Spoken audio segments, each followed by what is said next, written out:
of any country on earth, and we are going to use it. Let me use it. We will bring prices down, fill our strategic reserves up again right to the top, and export American energy all over the world. We will be a rich nation again, and it is that liquid gold under our feet that will help to do it. With my actions today, we will end the Green New Deal, and we will revoke the electric vehicle mandate, saving our auto industry and keeping my sacred pledge to our great American auto workers.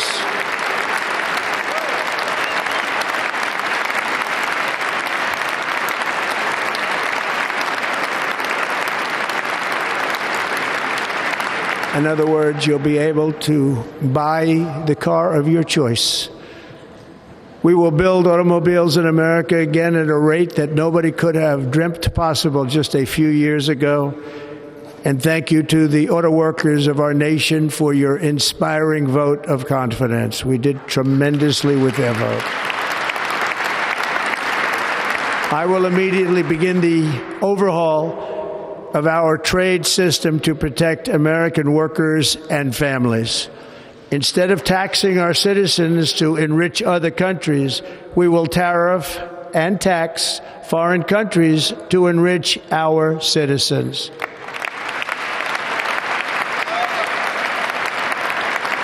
For this purpose, we are establishing the External Revenue Service to collect all tariffs, duties, and revenues. It will be massive amounts of money pouring into our Treasury, coming from foreign sources. The American dream will soon be back and thriving like never before to restore competence and effectiveness to our federal government. My administration will establish the brand new Department of Government Efficiency.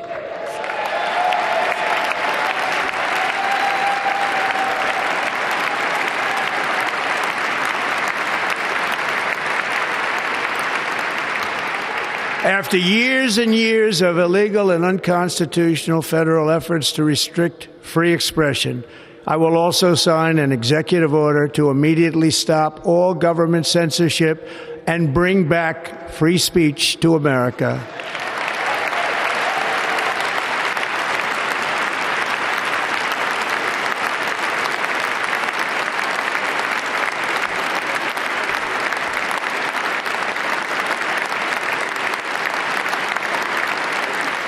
Never again will the immense power of the state be weaponized to persecute political opponents, something I know something about.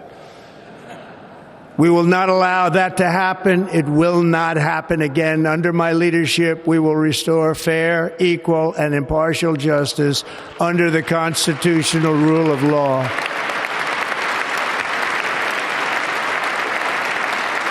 And we are going to bring law and order back to our cities.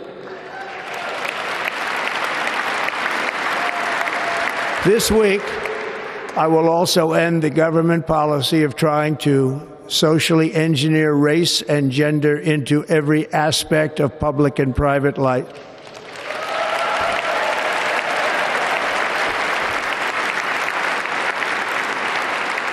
We will forge a society that is colorblind and merit-based.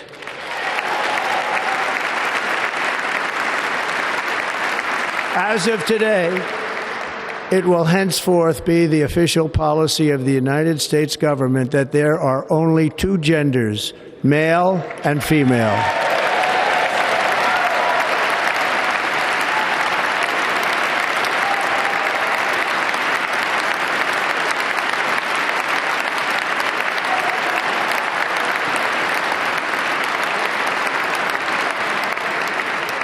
This week, I will reinstate any service members who were unjustly expelled from our military for objecting to the COVID vaccine mandate with full back pay.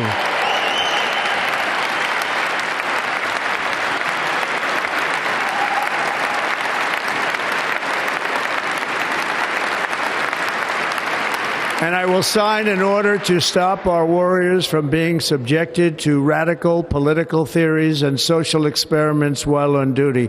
It's going to end immediately. Our armed forces will be freed to focus on their sole mission, defeating America's enemies.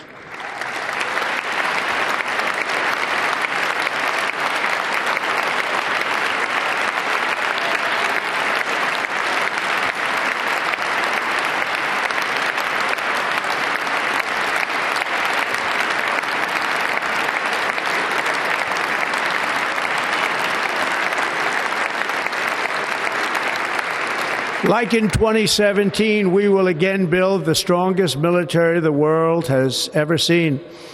We will measure our success not only by the battles we win, but also by the wars that we end, and perhaps most importantly, the wars we never get into.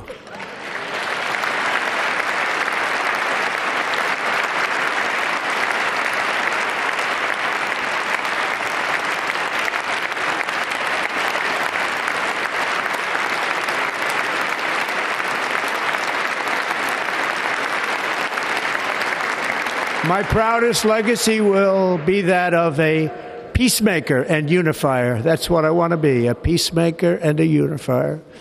I'm pleased to say that as of yesterday, one day before I assumed office, the hostages in the Middle East are coming back home to their families.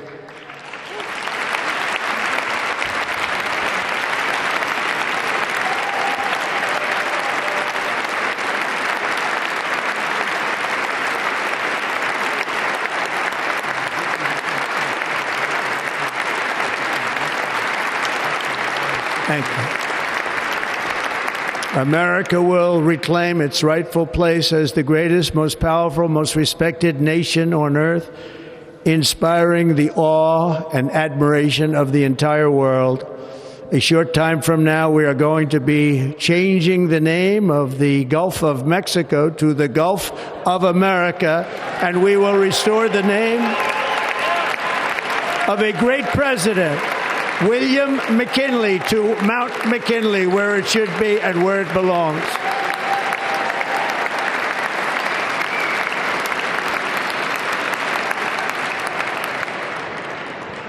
President McKinley made our country very rich through tariffs and through talent. He was a natural businessman and gave Teddy Roosevelt the money for many of the great things he did, including the Panama Canal, which has foolishly been given to the country of Panama after the United States. The United States, I mean, think of this, spent more money than ever spent on a project before and lost 38,000 lives in the building of the Panama Canal. We have been treated very badly from this foolish gift that should have never been made, and Panama's promise to us has been broken. The purpose of our deal and the spirit of our treaty has been totally violated. American ships are being severely overcharged and not treated fairly in any way, shape, or form, and that includes the United States Navy. And above all, China is operating the Panama Canal, and we didn't give it to China, we gave it to Panama, and we're taking it back.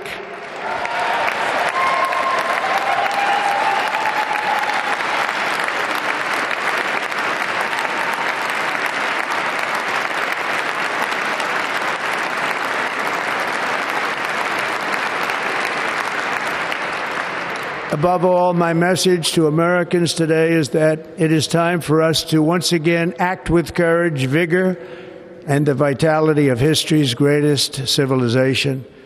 So as we liberate our nation, we will lead it to new heights of victory and success.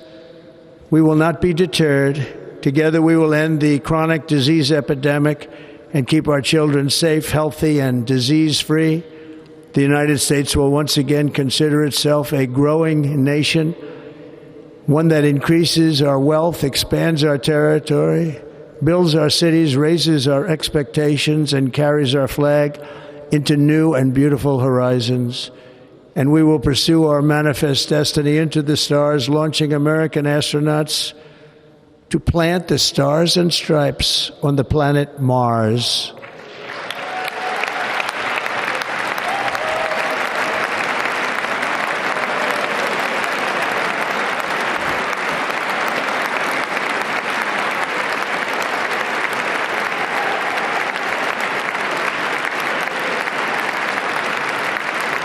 Ambition is the lifeblood of a great nation, and right now our nation is more ambitious than any other. There's no nation like our nation.